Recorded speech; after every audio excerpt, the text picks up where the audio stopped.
নমস্কার। অন্যতম মার্জিত রাশি হচ্ছে তুলা এবং তুলা রাশির জাতক জাতিকাদের নিয়ে আমাদের একটা ডিটেলস পর্যবেক্ষণ আজকে রাখবো। যে তুলা রাশির জাতক জাতিকাদের 2026-এ মঙ্গলের যে সঞ্চার আমরা পেতে চলেছি, তার ফলাফলটা ঠিক কিরকম ভাবে আসতে পারে। দেখুন, তুলা রাশির জাতক বা জাতিকারা অত্যন্ত মার্জিত। আপনারা ভারসাম্য রাখতে পারেন। ভারসাম্য রক্ষাতে দক্ষতা অর্জন করেছেন আপনারা। নান্দনিক বিভিন্ন রকম চিন্তাধারার বা চিন্তা ভাবনার অধিকারী হচ্ছেন আপনারা। কথা হচ্ছে, তুলা রাশি সাপেক্ষে মঙ্গল প্রবেশ করছেন তুলার ঠিক ভাগ্যস্থানে, তার নবম ভাবে, আগামী 2রা আগস্ট। আর এই 2রা আগস্ট থেকে 18ই সেপ্টেম্বর, এই যে সময়কালটা আপনার জীবনের জন্য অন্যতম ইম্পর্টেন্ট একটা টাইমিং, আপনার জীবনের জন্য অন্যতম গুরুত্বপূর্ণ একটা টাইমিং।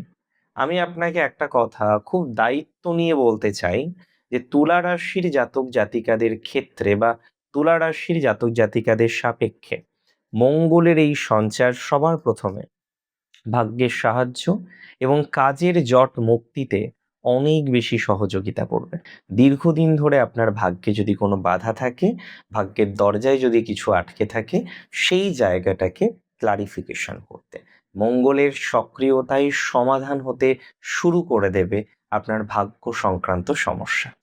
একটা কথা আপনাদের সকলকে আমি বলতে চাই, মঙ্গলের প্রভাবে মানসিক প্রশান্তি পাবেন, কারণ মঙ্গলের প্রভাবে আপনার ফাইনান্সিয়াল জায়গাটা অনেকটা স্টেবল হতে চলেছে। অনেকেই আছেন যাদের ফাইন্যান্সের জায়গা এই মুহূর্তে হয়তো খুব একটা ভালো নেই। অনেকেই আছেন যাদের ফাইন্যান্সের জায়গাটা হয়তো এই মুহূর্তে খুব ডিস্টার্বড। অনেকেই আছেন যাদের ফাইনান্সিয়াল বিষয়টা নিয়ে বারবার চিন্তা করতে হচ্ছে, দুশ্চিন্তা করতে হচ্ছে। আমি আপনাদের বলে দিচ্ছি, যা প্রভাব বুঝলাম, যা কানেকশন বুঝলাম, ফাইনান্সিয়াল ইমপ্রুভমেন্টের সম্ভাবনাটা প্রচুর পরিমাণে লক্ষ্য করা যাচ্ছে। কাজের সূত্রে বা কর্মসংক্রান্ত বিষয়কে কেন্দ্র করে প্রভূত পরিমাণে ফাইনান্সিয়াল ডেভেলপমেন্ট আপনাদের জীবনচক্রে আসবে। কাজের সূত্রে বা ফাইন্যান্সকে কেন্দ্র করে অনেকটাই অগ্রগতির জায়গা আপনারা কিন্তু লক্ষ্য করতে পারবেন। তবে যে সমস্ত শিক্ষার্থীরা উচ্চশিক্ষা, গবেষণা বা বিদেশে পড়াশোনার কাজ করছেন, তাদের জন্য রাস্তা অনেক বেশি ক্লিয়ার হয়ে যাবে। তাদের জন্য নতুন রাস্তা খুলে যেতে চলেছে। এই সময়টা কিন্তু খুব ইম্পর্ট্যান্ট। নতুন অপশন পাবেন, নতুন সংযোগ পাবেন। সেই সংযোগটা আপনাকে অনেকটা গ্রো করতে সহযোগিতা করবে। দেখুন, সপ্তমপতি ভাগ্যস্থানে যাচ্ছে। যারা ব্যবসা করেন, ব্যবসার সাথে যারা সংযুক্ত আছেন, তারা বিশেষ ভালো ফলাফল পাবেন, ভালো বিজনেস পার্টনার পাবেন। জীবন সঙ্গীর শুভ পদার্পণ আপনার লাইফে আসতে পারে। জীবন সঙ্গী যিনি আছেন, যিনি আপনার পার্টনার আছেন, তার হেল্পে আপনি অনেকটাই প্রভাবিত হতে পারেন। তার হেল্পে আপনি অনেকটাই সহযোগিতা পেতে পারেন। তবে একটা কথা আপনাদের বলে দিই, আর্থিক স্থায়িত্ব লাভের সম্ভাবনাটা অনেকটা বেশি।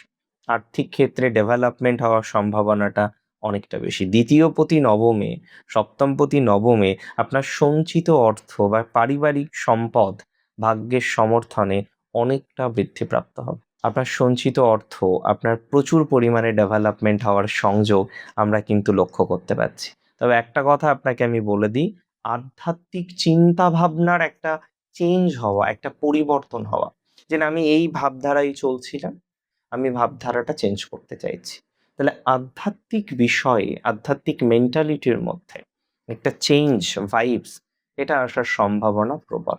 দেখুন, সবার প্রথমে মাথায় রাখতে হবে, মঙ্গল গ্রহ, মঙ্গলের নক্ষত্র মৃগশিরায় থাকবে 12ই আগস্ট পর্যন্ত। আর এই সময়ে সবার প্রথমে মাথায় রাখবেন, আপনার পারিবারিক ব্যবসা ডেভেলপ করতে পারে। জীবন সঙ্গীর মাধ্যমে বড় কোনো অর্থনৈতিক ভাগ্য উন্নতির যোগ আছে। জীবনসঙ্গীর মাধ্যমে বড় কোনো আর্থিক সহযোগিতা আপনি পেতে পারেন। জীবনসঙ্গীর মাধ্যমে বড় কোনো আর্থিক সাপোর্ট আপনি পেতে পারেন। জীবনসঙ্গীর মাধ্যমে একটা বড় স্টেবিলিটি পেতে পারেন। তবে নতুন কোনো ব্যবসায়িক চুক্তি সম্পূর্ণ হওয়ার মাধ্যমে দীর্ঘমেয়াদী আয়ের রাস্তা আপনার তৈরি হবে। নতুন কোনো ব্যবসায়িক চুক্তি আপনি করতে পারবেন। আমার কথা মিলিয়ে নেবেন, এই সময়ে ভালো অপশন আসবে লাইফে। তবে তারপরে মঙ্গল যাবে আদ্রাতে। আদ্রা নক্ষত্রে মঙ্গল যাওয়া মানে আপনার দ্বিতীয় নবম তো অ্যাক্টিভেট থাকছেই, সপ্তম অ্যাক্টিভেট থাকছেই, তার সাথে সাথে পঞ্চমও কিন্তু অ্যাক্টিভেট হয়ে যাবে।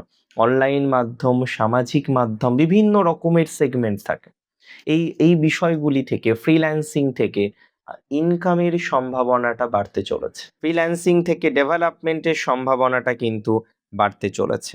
তার সাথে, সাথে একটা কথা আপনাদের জানিয়ে দিতে চাই, যারা কোনো না কোনোভাবে একটু কমিউনিকেশন বেসড ওয়ার্ক করতে চাইছেন, আপনাদের আমি বলব দূরবর্তী যোগাযোগের সাহায্যে নতুন প্রফেশনাল ডিল বা আন্তর্জাতিক সংযোগ তৈরি হবে। নতুন প্রফেশনাল কানেকশন আপনি পাবেন। আমি একটা কথা আপনাদের এটাও জানাতে চাই, দেখুন পুনর্বসুতে মঙ্গল থাকবে ২রা সেপ্টেম্বর থেকে ১৮ই সেপ্টেম্বর। এটা নয় যে আপনার পুনর্বসু নক্ষত্র হতে হবে, এই সময়ে মঙ্গল পুনর্বসুতে থাকবে, যে কারণে এই সময়ে আপনাদের জীবনচক্রে স্থাবর সম্পত্তি, গাড়ি বা বাড়ির দিক থেকে একটা পূর্ণ সমর্থন আপনি পাবেন। ধর্মীয় কাজ, জনকল্যাণমূলক কাজ ইত্যাদি বিষয়ে অর্থ বিনিয়োগের ক্ষেত্রে মানসিকভাবে শান্তি পাবেন। জনকল্যাণমূলক কাজে মানসিক শান্তি আসবে, জনকল্যাণমূলক কাজে পজিটিভিটির জায়গা আসবে। দেখুন এই সময়ে কিছু কিছু বিষয় আপনাকে এড়িয়ে চলতে হবে। গুরুজনদের সাথে কোনোভাবেই যাতে মতভেদ না হয় তার খেয়াল রাখুন। গুরুজন বা শিক্ষকের সাথে ভাবগত মতবিরোধ তৈরি হতে পারে, তর্কে না গিয়ে শান্ত থাকার চেষ্টা করুন। দূর ভ্রমণে সতর্কতা রাখবেন। খুব রিস্ক নিয়ে কাজ করা, দূরে চলে যাব, রিস্ক নেব, রাইডিং করব, হ্যাঁ, যেটা মন চায় কেন করবেন না? কিন্তু খুব দূরে গিয়ে খুব বেশি রিস্ক না নেওয়াই ভালো। আমি বলে দিই এই সময় বাস্তবমুখী কাজ করতে হবে। ধীর এবং স্থিরভাবে যেকোনো কাজ সম্পন্ন করার চেষ্টা করার পরামর্শ দেব। একটু স্পিরিচুয়াল থাকবেন। আমি শুক্রের রাশি তুলাকে বারবার বলি, শুধু কোজাগরি লক্ষ্মী পুজোর দিন নয়, দীপান্বিতা কালী পুজোর দিন লক্ষ্মী পুজো শুধু নয়, রোজ রেগুলার বেসিসে লক্ষ্মী মায়ের একটু সেবা করুন। ভালো থাকুন আপনারা। জয় শ্রী গণেশ।